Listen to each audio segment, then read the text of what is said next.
right, let's play the next point here.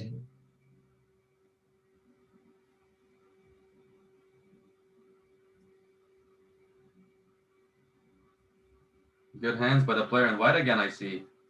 Yeah, I mean, I was incredibly impressed with his first volley here. I thought it was outstanding. I mean, have a look at this.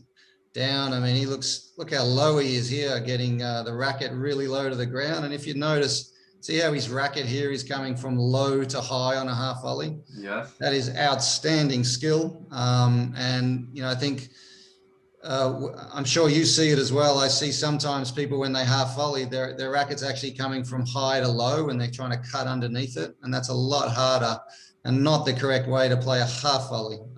So really good skill from this player to dig that volley out and then, you know, also dig out this half volley here and get it away.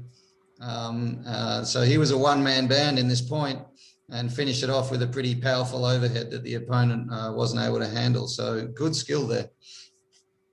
Yeah, no, that was quite well played. Not much else to add there. Yeah. Okay, let's go on to the next one. Here we go.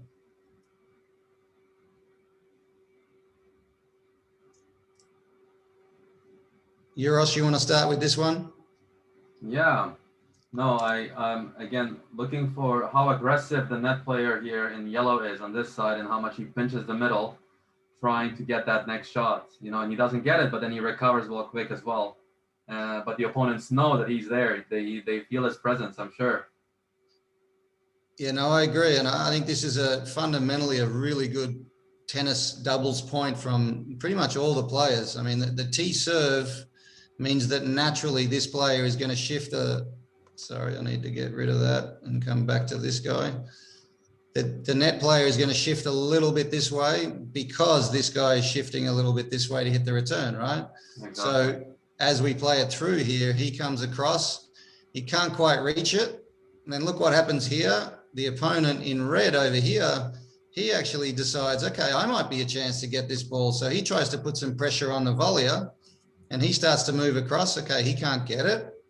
Let me get rid of some of these for you. Oh, but it's good that they're pointing towards the middle. I like that. You know, often in doubles, you'll see them pointing out to the sidelines only, but these guys are really working the middle of the court. I think we'll see a few of those points a little bit later, but It's a good deep volley into the corner, shifts over. And then what I really like about this volley here is that it's not played directly on the person, giving him a chance to reflex. It's played, sorry, I got to get rid of that.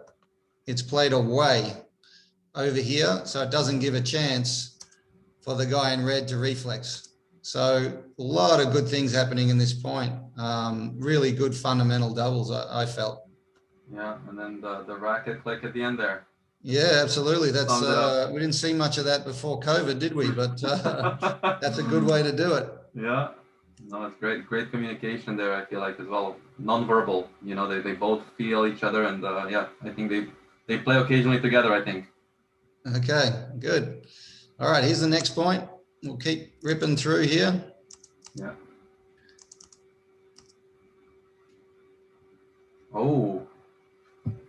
So what happened there on the switch? It looked like the switch was successful, yet the guy in red didn't take that volley in the middle.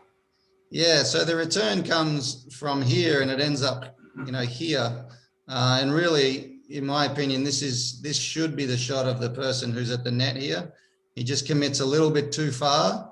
And, you know, the fact that he's left-handed should make it even easier to get this ball. But as soon as the ball gets back here and right in the middle, it's a prime opportunity for the player in yellow to get involved and really get in the middle of the court, which he does really well.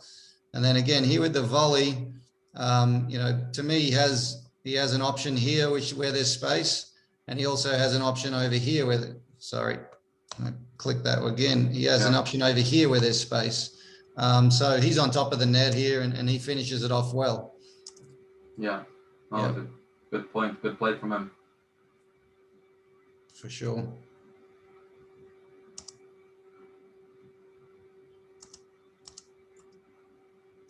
Okay, we're on the next point here. Some good hands there again. Oh, okay. There's that low volley that you talked about earlier, and he played it away from the net player. That's right. Yeah. And the other thing I wanted to highlight here is when you have this low volley, it's not really an aggressive situation to be in when you're so low. And I think a lot of us players will push this one back deep away from the net player. But I thought it was great sort of know-how and in the moment to know that if he played this short as a kind of an angled drop volley, that he was going to win the point with it. And I think that's, good awareness right there, rather than just kind of push it down the line and keep it away from the net player and give the guy in blue another opportunity to swing. He was able to play that short and with angle and ended up being a winner. So totally redeemed himself from the last point we saw where he missed the poach in the middle. Yeah. No, those are good hands there. Yeah. Should we move on? Let's do it. All right, let's watch this one. I remember this one being a good one.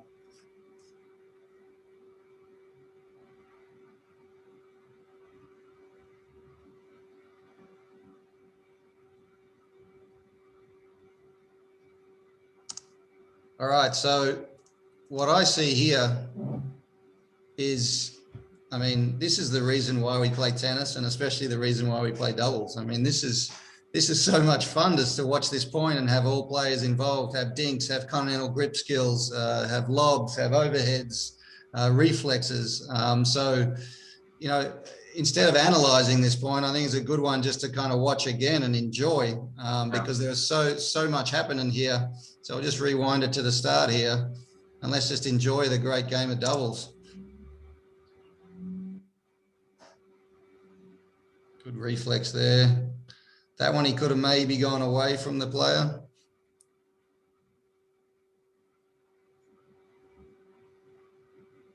Yeah.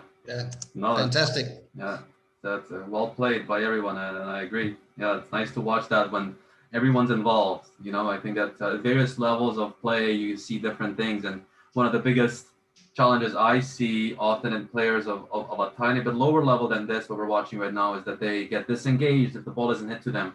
And in this case, it's a great learning experience here where you're seeing how everyone's involved so heavily, whether that ball was hit at them or not. Yeah, no question. And I like what you said before, Uros, about these players are pretty cognizant of going towards the middle. In doubles, I think the statistic is 70 or 80% of balls are going through the middle part of the court. And I think a lot of times we see people preoccupied with their line, but these guys all play pretty well fundamentally, but they're using dinks and lobs and looking for the ball. So yeah, I just thought this was fun to watch. Everybody involved and all the shots played. Perfect. I just wanted to highlight, again, I'm going to use this tool here. That's a nice little tool because you get to see the player continuing to move wherever you place him. So you get to see him two times, once in a larger scale and once in the regular scale on court, hey? All right, so just with his ready position here, he's pretty turned here with his feet. So he's turned and he's really kind of looking like, okay, I got to worry about my line here. I'm looking to my right. And I think he's too far turned. I know there are some people that kind of have that semi-open stance to be ready, but he's almost a closed stance here. And while he's totally ready for a ball coming to his alley here, something through the middle, he has to turn his whole body and get his racket over there to play a backhand volley. So this was something that, if I was this person's coach, I'd try and address this and get him to be a little bit more square on. So he's ready for, shots in the middle and down the line. But let's watch what happens here. So he did turn and look.